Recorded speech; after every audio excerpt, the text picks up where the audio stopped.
नमस्कार मित्रों, स्वागत है मेरे YouTube चैनल में। मैं आज आपको माँ गंगा और भटका हुआ युवक की एक कहानी सुनाने वाला हूँ।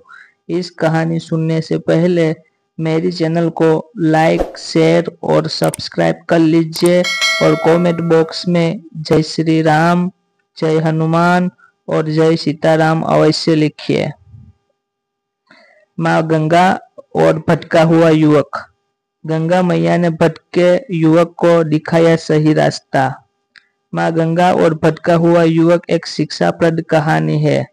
एक बार एक युवक घर बार छोड़कर सन्यासी बनने निकला। वह समझ चुका था कि जीवन में कोई अपना नहीं है, अपने भी मतलब के ही है। उसने सोचा अब केवल ईश्वर का सहारा है। यही सोच वह घर से निकल पड़ा। बनारस में गंगा किनारे बहुत से छोटे बड़े साधुओं के आश्रम थे। वहीं एक आश्रम में रहने लगा। भगवान के प्रति उसका विश्वास अटूट था। जब भी कोई उसे उसके दुख के बारे में या उसकी गलतियों के बारे में कुछ कहता तो वह तुरंत बता देता कि गंगा मैया के जल में डुबकी लगाने से 108 यज्ञों का फल मिलता है और सारे पाप भी धुल जाते हैं। राम नाम जपने से सारे पाप धुल जाते हैं, सारे कष्ट मिट जाते हैं। भोले बाबा है ना, मेरी नैया पार लगा देंगे।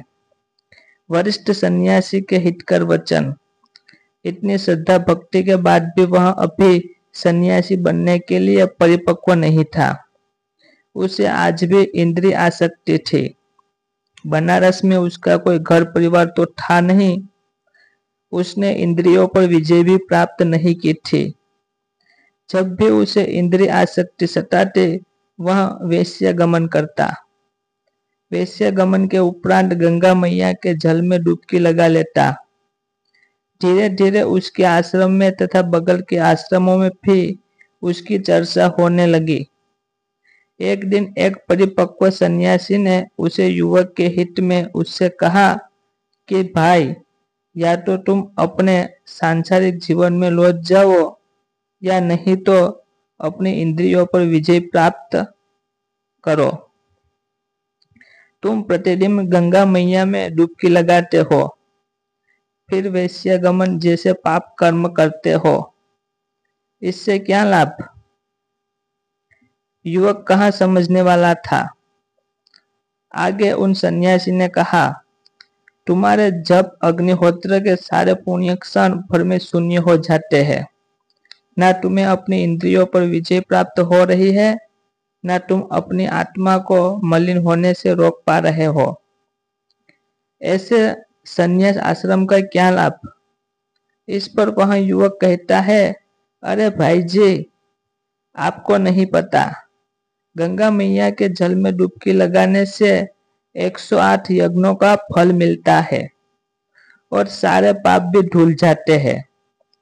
मैं तो केवल एक ही पाप करता हूँ, वही मैं प्रतिदिन गंगा मैया में 2 बार डुबकी लगाता हूँ।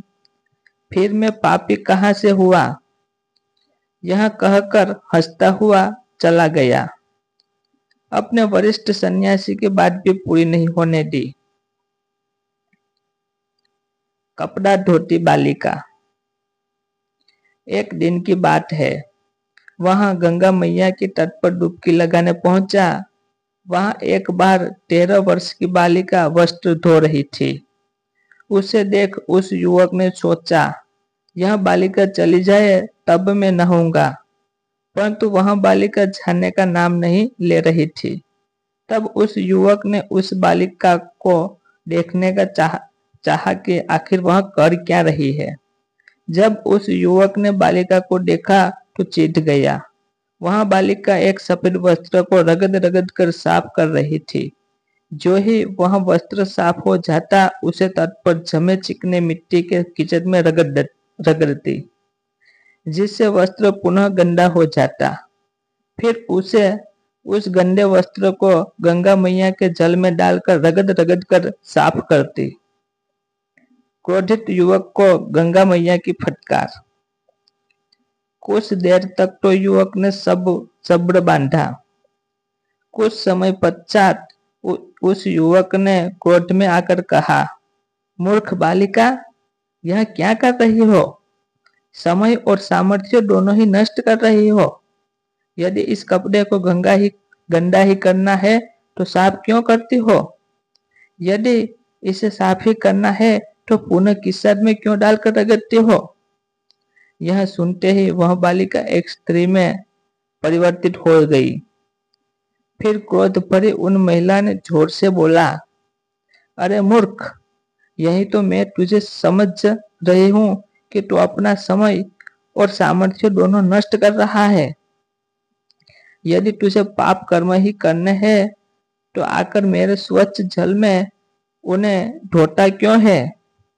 यदि मेरे स्वच्छ जल में सारे पाप कर्म धो देता है तो फिर पुनः जाकर पाप कर्म क्यों करता है? युवक को हुआ अपनी भूल का एहसास। युवक सीधा माता गंगा के चरणों में गिर पड़ा। रोता हुआ बोला, माता, मुझसे गलती हो गई, मुझे क्षमा कर दो। अब मैं जिस पाप को धो दूंगा उसे पुनः नहीं दोहराऊंगा। फिर माता ने उसे सही रास्ते पर लाने के लिए कहा, सुनो बालक, मैं तेरी डुबकी पर तेरे पाप धुल दूंगी, परंतु जानबूझकर तूने यदि अपने इंद्रिय सुख के लिए वही पाप कर्म फिर से किए तो तुझे अपने ही जल में समाधि दे दूंगी। यह कह गंगा मैया अंतर्ध्यान हो गई।